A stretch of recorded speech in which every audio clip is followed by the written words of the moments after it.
Hello everyone, my name is Chief Landless, and welcome back to some more Destiny news for you guys. We're going to be talking about button layout as we have an image from E3 mapping out the PlayStation 4 controller, and we're also going to talk about more locations within our solar system. First up, with this controller, we have an image here of the PlayStation 4 controller, and it seems like each class is going to be having their different button layouts. As you can see here, we have an image of the Warlock button layout. So, what difference from here is that probably each different class will have different abilities. The core buttons will most likely stay the same, but as you can see here, the Warlock has 3 listed abilities. Now, as for those abilities, there may be some more. You may be able to customize and pick some, or there may be set standard abilities for each of the classes. Who knows? But from Destiny and what they have been telling us and Bungie, it seems like we're going to be able to customize a lot of things, so who knows? Maybe you'll be able to pick your own abilities. But for the abilities listed here, we have 3. Solar Flare, which is going to be ability 1, I presume. Conjure the power of the sun and release it like a grenade. The ability number 2 is Nova Bomb. Channel some of the Traveler's most mysterious forces and unleash them in an explosive large area of effect attack. And the third ability, Glide. Summon the forces around you to increase and sustain elevation after jumping. Now let's just dive right into the controller here. Now this is probably going to be similar to the Xbox One, so I mapped over what it is over to the Xbox One. I'll show that graphic after we break down this one, but it's probably going to be really similar. Looking at this here, going down the left side here, the L2 button on the PlayStation controller, aim down sights, your standard aiming down sights while holding a weapon. The L1 looks like it will activate your first ability, in this case Solar Flare. On the D-pad we have gestures, and I actually have some gameplay footage of 3 out of the 4 gestures. We have wave, point, dance, and salute. But something tells me dancing is probably going to take over teabagging. Just nothing like a little dance party over top of some people you just beat. Now looking across the controller here at the thumbsticks here, there must be a typo here because they've labeled them right and left backwards. I don't know what's going on here, but I'm just going to presume it as a typo. The leftmost thumbstick, use it to move your character and click in to sprint, and the rightmost thumbstick, you'll use it to look your character around. Now moving down the right side of the controller here, the R2 button will be used to shoot your weapon. R1 will be used to melee, so yes, you can melee there. We've seen some footage of meleeing with some knives, so it looks like we come standard with some knives when we melee. Now if you combine L1 and R1, the 2 top bumper buttons, you'll activate your second ability, Nova Bomb in this case. Moving on down here, the triangle button, you'll be able to switch weapons with this button. Hold it to immediately switch to a heavy weapon, so I guess in dire needs, if you just want to hold it down for a longer time, you swap out to a bigger weapon.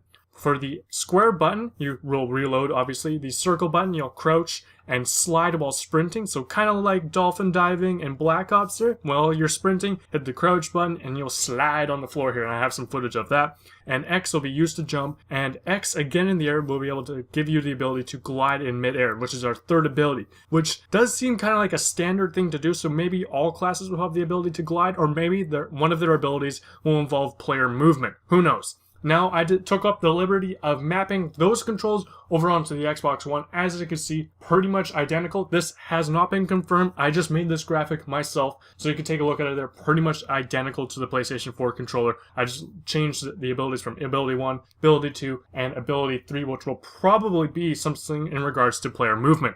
But that is it in regards to button layout. If they update us or show us the button layouts in regards to the Titan class or the Hunter class, show off some of their abilities, I'll let you guys know and keep you guys informed. But let's move on over to the locations in which we'll be playing Destiny. Now, over and over again, Bungie's been telling us that we're going to be able to play within our solar system, and they've released a few different graphics here. One of them in regards to music with Marty O'Donnell and Sir Paul McCarthy, obviously showing us that they're only going to be focusing on 8 planets within our solar system. They've conveniently listed 8 different soundtracks that they're going to be talking about, stuff like that, just some teaser images from E3.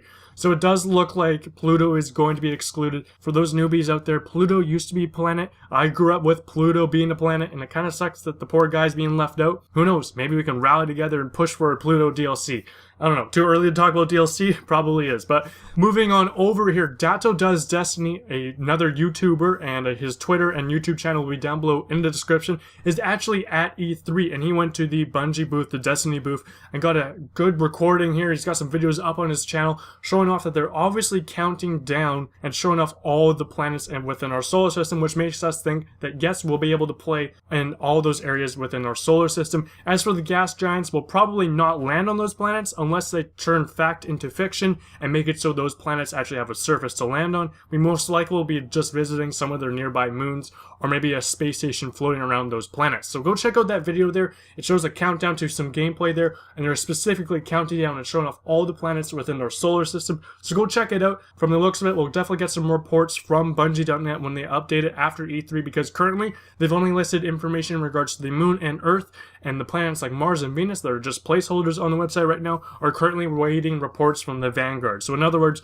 they're just waiting to update their website. So I'll keep you guys up to date though. Let me know which planet you're most excited for, which class you're going to be picking for your Guardian. And remember, you can have multiple Guardians, so you can have different characters. So I have more information coming from E3, working on tons of videos, so stay tuned. If you want to leave a like or a favorite, it does greatly help out my channel. Subscribe if you haven't already. My name is Chief Landless. Go check out DattoDoesDestiny's videos.